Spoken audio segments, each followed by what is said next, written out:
Jay Ma. Jay Ma. So tonight we're going to have our home with Devi, followed by meditation and satsang with Swami. And then I'll be doing a discussion on Ma in relation to the arts and also the element of water. And then we have a special discussion that we had with Savaji from our Nikitan ashram in Rishikesh this morning that we're going to share with everyone. And then we'll close with Swami Niji. So it's my great pleasure to introduce Devi. She has been in the blissful presence of spiritual masters for most of her life. And as a child, Devi spent her formative years at the feet of Sri Ramananda Sarasvati at Ananda Ashram in upstate New York. When her guru took Mahasamadhi in the early 90s, she was embraced by the arms of Sri Mata Amritanandamayi Devi Amma and became a devotee. With over 20 years as a kirtan leader, she has nourished and honed a passion for mantra, sacred text, and the performance of pujas and homas for the upliftment of all beings. Despite Devi's busy schedule, she makes time to be the music director for the local Santana Dharma class for children and the music coordinator for various satsangs in New Jersey. And you can learn more about Devi at dianadevi.com. Devi, thank you so much. Thank you. As you can see, I've turned into a cat for your viewing pleasure. Way cuter than I am. All right, so we'll get started with our opening prayers and our invocations to the fire and the invocations to the goddess, and then a quick closing prayer.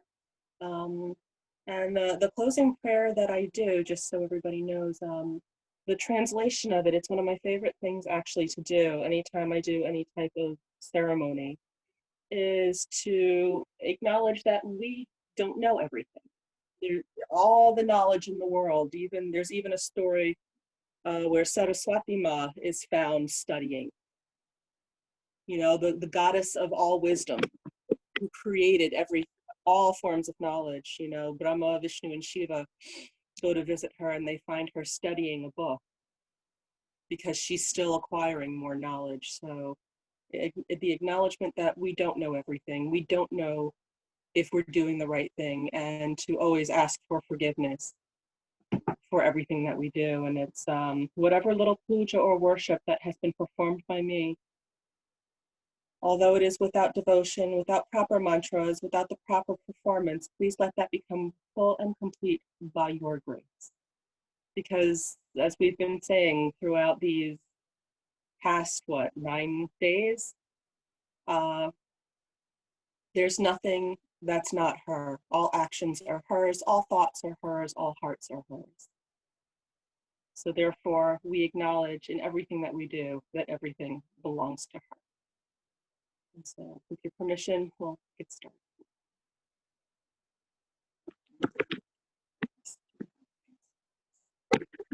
Oops. No, don't fall, stay there.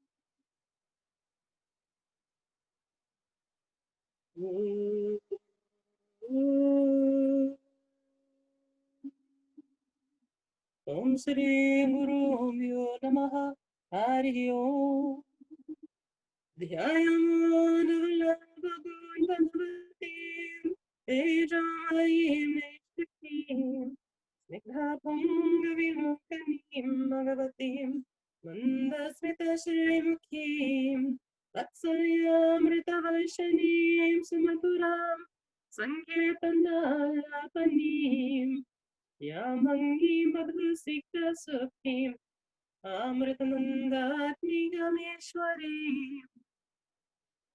Guru Brahma Guru Vishnu Guru Deva Maheshwara Guru Sakshat Param Brahma Tasmai Shri Guru Namaha तस्मै श्री गुरुवे नमः। ॐ गणानां त्वा गणपतिगुं हवामहे कविं कवीनामुपमश्रवस्तमम् ज्येष्ठराजं ब्रह्मणं ब्रह्मणस्पतः न शृण्वन्नोतिभिः सीदसादनम्। ॐ श्रीमन्महागणपतये नमः।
अग्नये स्वाहा अग्नये नमः प्रजापतये स्वाहा प्रजापतये नमः।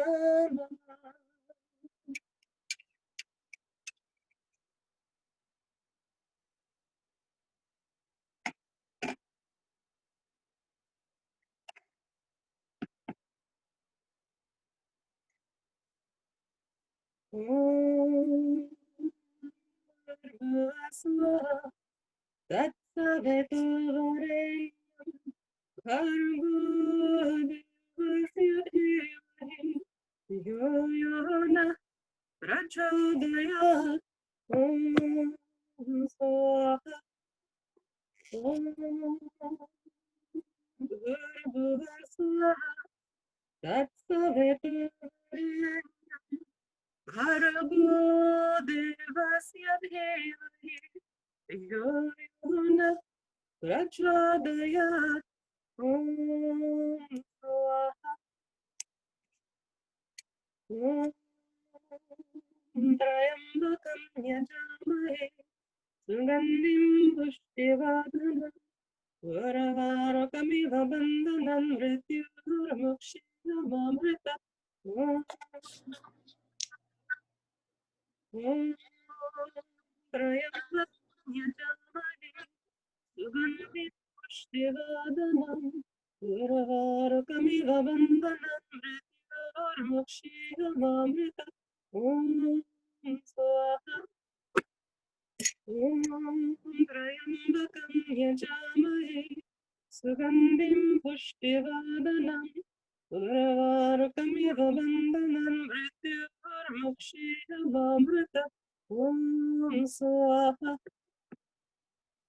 ॐ स्वाहा अग्नये नमः स्वाहा वायवे नमः स्वाहा सूर्याय नमः भूर्भुवः स्वाहा प्रजापतये नमः।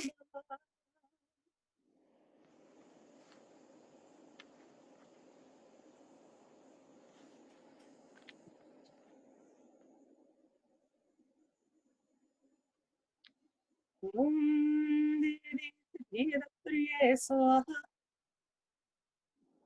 Om Devi Siddhidatriye Swaha. Om Devi Siddhidatriye Swaha. Om Devi Siddhidatriye Swaha. Om Devi Siddhidatriye Swaha. Om Devi Siddhidatriye Swaha. Om Devi Siddhidatriye Swaha. Om Devi Siddhidatriye Swaha. Om Devi Siddhidatriye Swaha.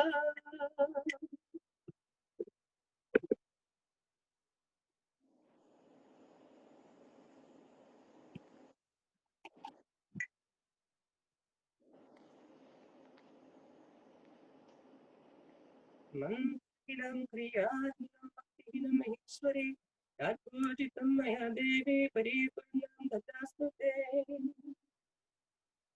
Om Loka Samastaha Sukhino Bhavantu. Lokaha Samastaha Sukhino Bhavantu. Lokaha Samastaha Sukhino Bhavantu. Om Shanti Shanti Shanti. Om Shri Guru Bhyo Namaha. Hari Om. This concludes the night Homa to Siddhidatri Devi, and I will turn it back over to Jyoti. Namah Shivaya. Thank you so much, Devi. And it's my pleasure to introduce Swamini Shraddhananda Sarasvati ji. She is the founder and primary spiritual teacher of Kula Kamala Foundation and Yoga Ashram, located in Pennsylvania, in the United States. Swamini ji is also currently serving as the interim chaplain in the Multi-Faith Center at Albright College in Reading, Pennsylvania. She began offering ministry within her community about 13 years ago. Her path to ministry was activated and empowered by her growing understanding of the universal teachings, and also with Tantra, yoga, and her path of healing. The basics of her practice was and is to explore faith and what it means to be human, to be spiritual, to suffer, and to heal. And with thousands of hours of advanced study in spirituality, yoga psychology, positive psychology, and Vedic counseling, Swamini ji has been honored to serve a diverse array of individuals and communities. Some of Swamini ji's early work include her offering 2 hospital-based yoga therapy programs. More recently, Swamini ji authored a mindfulness protocol, I Am Mindful for Children. An educator, a leader, and a spiritual figure, Swamini ji has provided spiritual programming at 5 colleges in New Jersey. She has also offered numerous conferences and workshops around the globe. She holds a PhD in anthropology and is the author of several books of poetry, most recently 30 Days. Swamini ji took her sannyasin vows on the banks of the Holy Mother Ganga River on November 5th, 2019. And she teaches and promotes nonviolence, human rights and values with yoga, tantra, goddess wisdom, Ayurveda, and more. And you can learn more about Swamini ji at kulakamalafoundation.org. Thank you so much, Swamini ji. Oh, am I good? Okay, there it goes. I wasn't sure if it unmuted. Thank you so much, Jyotima. And thank you so much, Devi. Always, the Homa just melts the heart. It's the fire and the essence of the fire. It's something so very special. As part of my college studies, one of my degrees is from Rutgers in New Brunswick. I was in their anthropology and evolutionary anthropology department, and so I studied with a lot of their paleoanthropologists. And Dr. Harris did some of the early work on how fire was introduced into the human community and why, what purpose it served. And besides the obvious of warmth, he talked very much about how the fire brought comfort to the community. It gave everyone something to gather around. It gave them the opportunity to communicate with each other. As they were seeking comfort in the fire, they also found perhaps that they discovered comfort in each other, in each other's stories, to whatever degree they were storytellers at that point in time. And in the brilliance of the light, which most certainly carried a mystical, magical energy to it that early humans did not understand.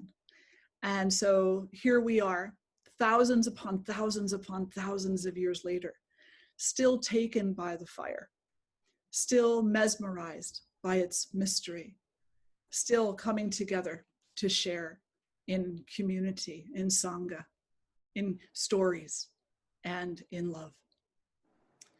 So thank you all so much for being here this evening. Let's sit nice and tall and close the eyes. And just making sure that your seat is appropriate. So if you're on a chair, both feet are on the ground, and your spine is nice and tall, and the shoulders are relaxed, and the head is balanced between the shoulders.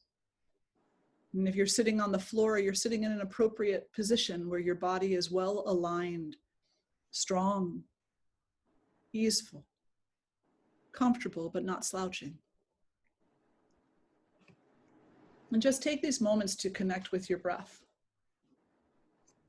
Allow the breath to flow freely in and out of the body, and don't judge it for the condition of it. Instead, just be present to it. Witness its journey. Recognize its gift.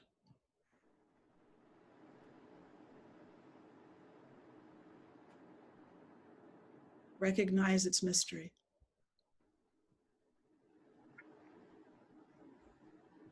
And as you're breathing, honor that mystery. Recognize the mystery and honor the mystery.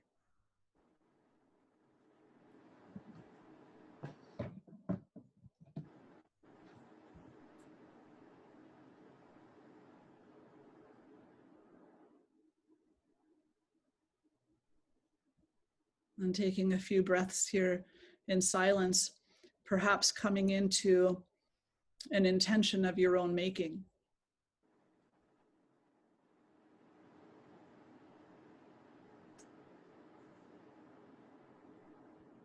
One that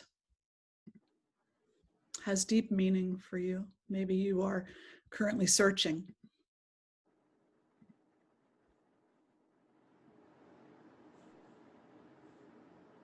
Perhaps you are currently looking to deepen your practice, to deepen your understanding, to come to know yourself in a more profoundly complete way. Whatever your intention is. Once you have the words, repeat it silently to yourself 3 times and allow each word to have great meaning.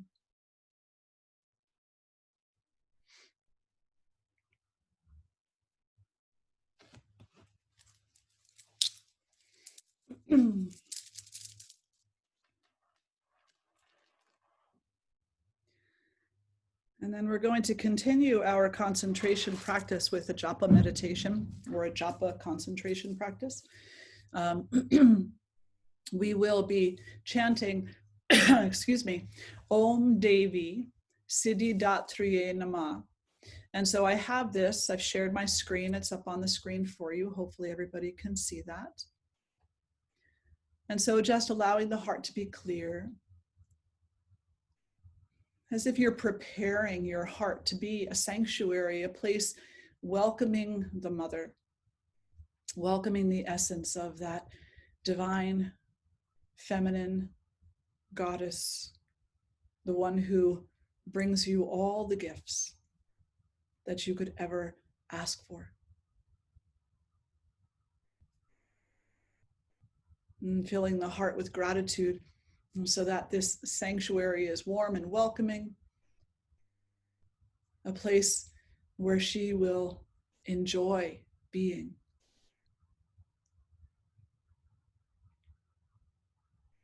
A place where you will enjoy being. And we will be chanting this for a little bit. So if your voice becomes tired and you need a break, you can always repeat it silently and then rejoin when you're ready.